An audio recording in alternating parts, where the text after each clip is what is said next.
My lips burned with the taste. Enchanted potions always tasted how nettle stings felt. The pain blooming across my stomach, matching the red stain growing on my shirt, intensified for a long moment. I bit my lower lip to keep from crying out, tasting once again the foul layers of healing potion, now mixing with the blood and sweat.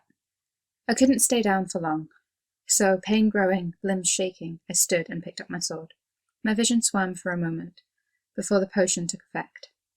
Skin knitting back together, and brain screaming that we should stay down and rest at the very least.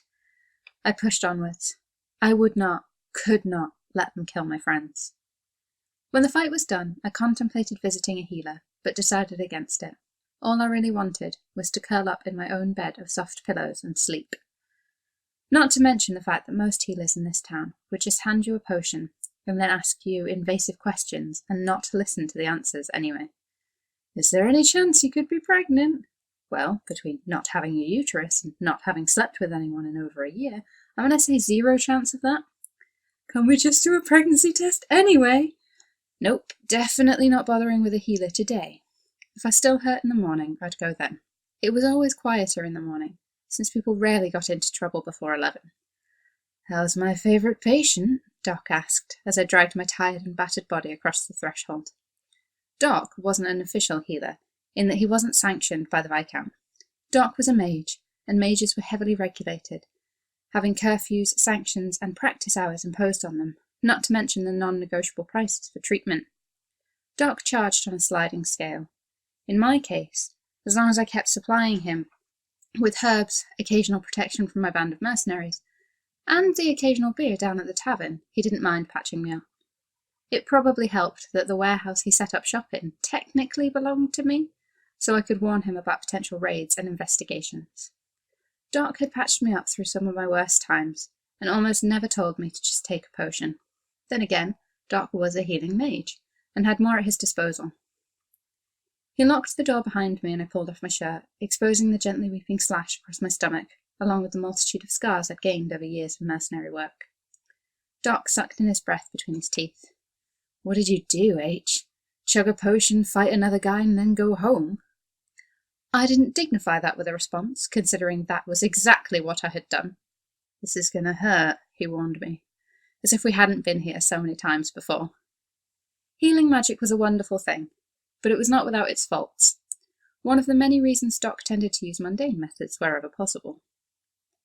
People think magic's colour depends on the type being woven. Red for fire, blue for ice, green for healing.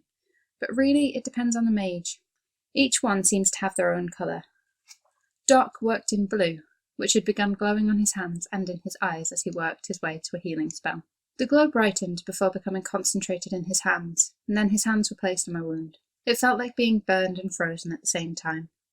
His hands only connected with me for a mere moment, a few seconds, and they were gone. But the feeling lingered.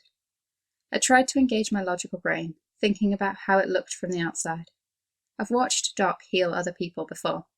Sometimes they cry out, sometimes they freeze, sometimes they just cry. I even saw one person who gripped and let go of the table edge repeatedly until the glowing stopped. The light in Doc's hands would have disappeared immediately upon touching me. My stomach would be glowing now, but the glow wouldn't leave Doc's eyes for a good few minutes yet. I heard something quiet, a persistent noise, and tried to focus on it. It's reacting badly with the potion, Doc's voice was saying. I wanted to ask what we could do, but my voice wouldn't do as I commanded. I had always hated when things wouldn't follow my orders. That was why I had created my own band of mercenaries, rather than joining a pre-existing one. It was also probably a big part of the reason the Viscount didn't like me.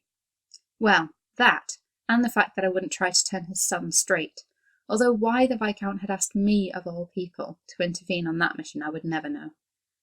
Yes, H, we all know you're queer, Doc was saying. Apparently my voice wanted to be its own commander now. Stupid voice. Yes, H, we all know you must be obeyed. Now be quiet, I have to focus. I wanted to point out the ridiculousness of his agreeing with my need for obedience and then giving me an order. But not only did I not want to go head-to-head with Doc, but I knew if I argued now, I might very well not be able to fight anyone ever again. When I awoke, Doc was dozing in an uncomfortable-looking chair to my right. I looked down at my aching torso, moving as little as possible so as not to wake Doc. He was grumpy when he'd had too little sleep. especially after performing magic. The slash across my stomach was no longer bleeding. It seemed mostly healed, at the very least well on its way to being so. But looking at it was an experience in itself. The magic had crystallized, creating a geode-like pattern of dark magic blue and healing potion red, with some purple splotches. It was pretty in its own way, although not something I actively wanted. I looked over at Doc, chest, throat and mouth filling with questions that my lips would not allow exit. His chest rose and fell evenly. The frown he always seemed to wear was gone, although it had created little wrinkles between his eyebrows. His deep red hair fell in front of one of his eyes. I wondered when he'd taken out his ponytail. A sigh escaped me, and Doc's big brown eyes flew open to look at me. "What happened?" I asked, voice hoarse, pushing away thoughts about how cute Doc looked in his sleep. "My magic reacted badly with whatever potion you took. Not one of mine, I presume?" I winced. "The crystallization is sort of like a magical bandage. You'll shed or absorb it as you heal. You might want to consider not getting into any fights for a couple of weeks, but since it's you and you never listen to what I say anyway, I guess I'll see you when you next need patching up." "Who says I never listen to you?" I contested. He smiled softly, not his doctor smile, but patronizing all the same. "I came to that conclusion all on my own age." "How? What gave you that impression?" He kissed my forehead gently, and I pushed myself into a proper sitting position, ignoring the pain. "I'd tell you to avoid strenuous activity, but we both know that's a lost cause. At least I know you won't hurt yourself with amorous activity." "Hey!" I tried to slap his arm, but he easily dodged me. "Who says I'm not getting any?" "You, every time I ask."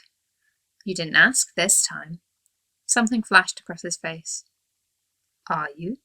"I don't see that it's any of your business," I huffed. "H," he sighed, head drooping. I slid myself gingerly off the table, looking around for a clean shirt and debating walking home shirtless. "Why won't you date me?" he asked. "What? Who said I wouldn't?" "You." "When?" "When I asked." I stared at him blankly. "I asked you to get a drink with me when we first met, and you blew me off. Then you always brought friends, or your mercs." Oh, I didn't realize they were meant to be dates." "So, what, you really did have to rescue a box of kittens that first time?" "Well, yeah." I picked up a neatly folded shirt that I knew belonged to Doc. "And where are all of these kittens?" "At my place." I glanced up from the buttons to find Doc staring at me.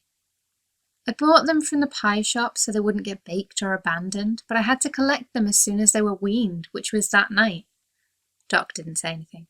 "Look, if you don't believe me, that's fine," I huffed, giving up on the rest of the buttons. "But if you want proof, you can come and meet Mace, Dagger, Broadsword, Axe, and Sarcasm." Sarcasm. "Yeah, they're all named after weapons." "Well," he paused, looking at me, wearing his shirt. "Someone should really escort you home, sir. Who knows what kind of bandits and ruffians lie between here and there." Doc stared around the room as 5 hungry cats scoffed down their late dinner. Apparently I had been unconscious all day. "I can't believe you actually have 5 cats that you rescued." "Well, believe it, buddy." "So, H." I looked up to find Doc closer than I had expected. His smile was crooked, one I'd never seen from him before. His hands were gentle as he cupped the back of my head. He brought his lips close to mine, as if asking my permission. His lips were soft as he kissed me gently. "Doc," I said when he pulled away all too soon. "Do you want to stay?" If you enjoyed this, you can find more of my written work on nopoodles.wordpress.com.